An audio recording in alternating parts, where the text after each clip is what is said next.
I just thought I would do a short clip about using assumption to manifest what you want in the world. And speaking of assumption, on Friday I went to McDonald's, as I do, just for hot chocolate usually. And yeah, it's getting quite cold in London, 5 degrees, 7 degrees. So I just thought I'll go in and have a hot chocolate. And they said there's no hot chocolate powder. No chocolate powder at the moment. So that's fine, I'm easygoing, so I said it's all right. And this isn't a joke, by the way. Just now, I went to Pret and I said, can I have a hot chocolate? And they said, sorry, we don't have any powder. So that's 2 places. And so I assume there is a shortage of chocolate powder in London at the moment. No, because you should never assume. That's what I always think anyway. I just think never assume, because you're making a massive generalization about something, and 9 times out of 10 you're going to be wrong. And I just don't like making assumptions about things. So imagine my surprise when I go back on the tube and I'm reading my book, The Power of Awareness by Neville Goddard, minding my own business. So I was reading chapter 14 and it said to assume. So it was advising me personally to make assumptions. So that goes against how I see things in everyday reality. And I thought this is quite interesting, because it's my take on it anyway, is that in objective reality, just in everyday life, don't assume, never assume. Don't judge people and don't make these assumptions about them. But actually, if you're using your imagination to try and manifest, you should always assume. So never assume in objective reality, always assume in the imagination. So I thought I would just read some of this to you, because it's only 2 pages, big writing, and just say a few things about it if I can. So let's start. It starts off, the principle of least action governs everything in physics, from the path of a planet to the path of a pulse of light. Least action is the minimum of energy multiplied by the minimum of time. I like that, the minimum of energy multiplied by the minimum of time. That is something I can use in my world, I think I can manage. Therefore, in moving from your present state to the state desired, you must use the minimum of energy and take the shortest possible time. That's great, isn't it? Because in everyday life, we don't have much time. So this is advising us not to use much energy and to do it really quick. So I think we can all manage that. Your journey from one state of consciousness to another is a psychological journey. So to make the journey, you must employ the psychological equivalent of least action, and the psychological equivalent is mere assumption. Sorry, my mum just sent me a message. So let's see. I can't read this. I need to put my glasses on. I am an expert in least action, so I can do this, definitely. Least action. Least action. So the psychological equivalent of least action is to assume. And assumption, when you assume something, there's something, the energy says to me that it's quite low energy, an assumption. It's relaxed energy. Yeah, it's just kind of, there's a casual feel to it, very relaxed. And so I would say that that is definitely the equivalent of least effort. So we can all do that. The day you fully realise the power of assumption, you discover that it works in complete conformity with this principle. It works by means of attention minus effort. Thus, with least action through an assumption, you hurry without haste and reach your goal without effort. Sounds good to me. Because creation is finished, what you desire already exists. It is excluded from view because you can see only the contents of your own consciousness.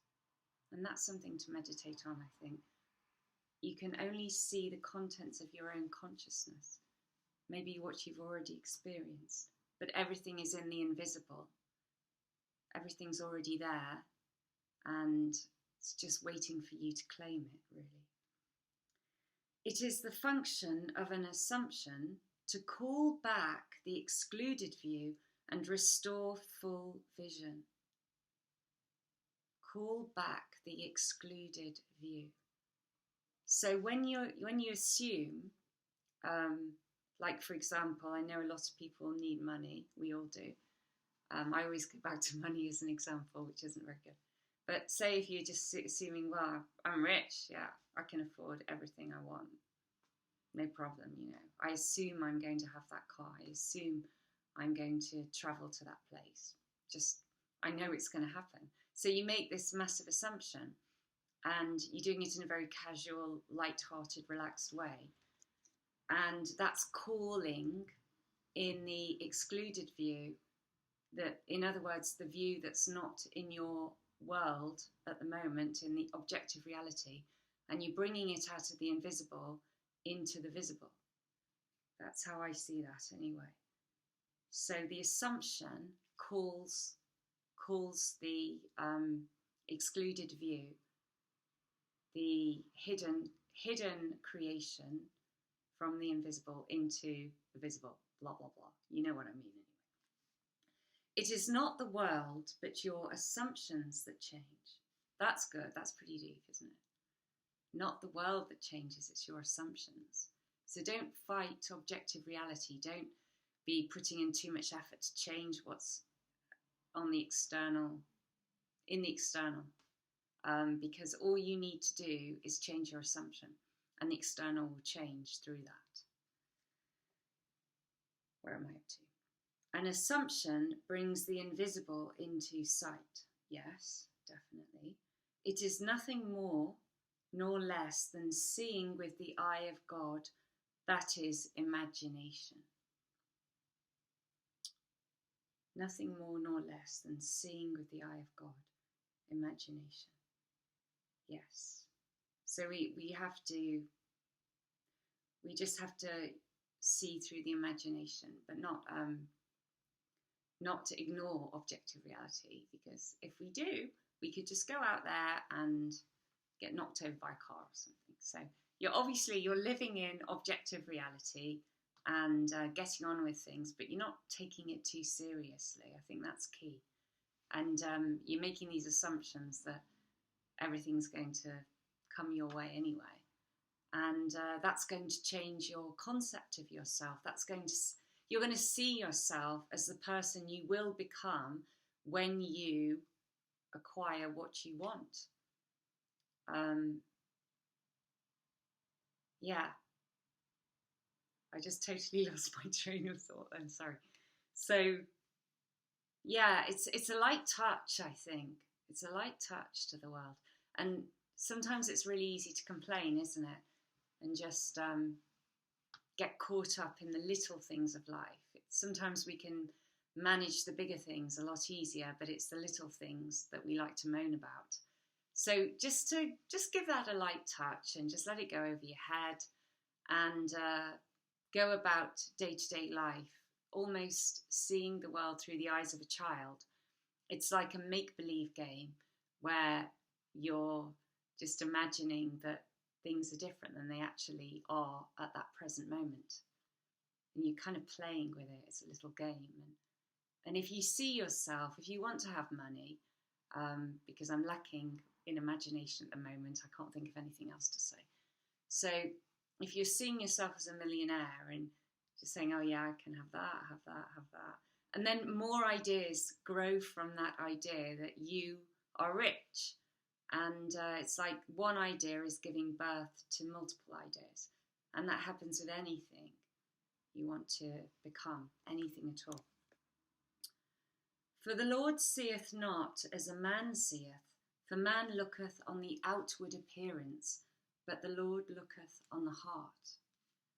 The heart is the primary organ of sense, hence the first cause of experience. When you look on the heart, you are looking at your assumptions. Assumptions determine your experience. Watch your assumption with all diligence, for out of it are the issues of life. Assumptions have the power of objective realization. Every event in the visible world is the result of an assumption or idea in the unseen world. So everything that exists in our world has originated with an assumption that we've made, and that's how it's come about. So really, we're doing it all the time. Why not control it? Why not master the use of the imagination so we can live a happy and fulfilled life, instead of imagining these things and then they come into our world and we don't realize they've come from us. So the idea is focus and attention on the wish fulfilled, on our desires of the heart. And if we can just keep coming back to it, it doesn't have to be every second of every day, but even if we could just imagine it first thing in the morning and last thing at night, and then just dip into it throughout the day, that would be plenty, I think, to bring it into the world. Last bit. The present moment is all important, for it is only in the present moment that our assumptions can be controlled. The future must become the present in your mind if you would wisely operate the law of assumption. The future becomes the present when you imagine that you already are what you will be when your assumption is fulfilled. So notice it says, when you imagine that you already are what you will be when your assumption is fulfilled. So there's a focus again on your concept of yourself rather than thinking exclusively of the thing you want to acquire. Because a lot of the time we forget that we would change were we to obtain our desire. We would change a bit. And so we have to imagine what kind of person would we be and feel that and walk around in that feeling. And that feeling will bring it to us, will bring everything to us. So it's all about changing your concept of yourself, I think, as well as using the imagination and seeing yourself with what you desire. But you really have to think, how would I actually change if I managed to manifest what I want? Be still, least action, and know that you are that which you desire to be. The end of longing should be being. I like that. The end of longing should be being. So instead of like sending out this energy, what you want, you're rooted in the energy. You're in it. That's how it should be, definitely. Now I've lost my place again. Where is it? Okay, yeah. Translate your dream into being. Perpetual construction of future states without the consciousness of already being them, that is, picturing your desire without actually assuming the feeling of the wish fulfilled, is the fallacy and mirage of mankind. It is simply futile daydreaming. That's brilliant. So a lot of us just picture our desire and we don't accompany it with the feeling. So feeling and image need to go together, otherwise it's just daydreaming and it won't get us anywhere. So yeah, and the key message here is learn the art of assumption, for only in this way can you create your own happiness. And I think actually it's quite hard for a lot of us, because if we start to assume that we are this person we want to be, or we have what we want, we are afraid of disappointment. And we think, oh, I'm going to get really hurt because maybe it won't work, because sometimes it hasn't worked before for some reason, and I'm going to just feel awful. So why get my hopes up? And I totally understand that. But I have to say, for myself, I have never felt hurt from imagining. Never. I don't remember one time. And it hasn't always happened, but maybe I just haven't noticed it. Maybe it did happen in some way and I just didn't notice, because sometimes we forget as well. But I just find it a very enjoyable activity. I like to escape into the imagination, and it's never caused me any pain. And I think we should all hope, and we should all just use that hope to live the best life possible for us and for others. And if you just think all the time, I better not hope too much because I might get disappointed and get hurt, then you're living in a kind of fear, aren't you? And you probably won't have enough courage just to reach out and bring what you want into your life.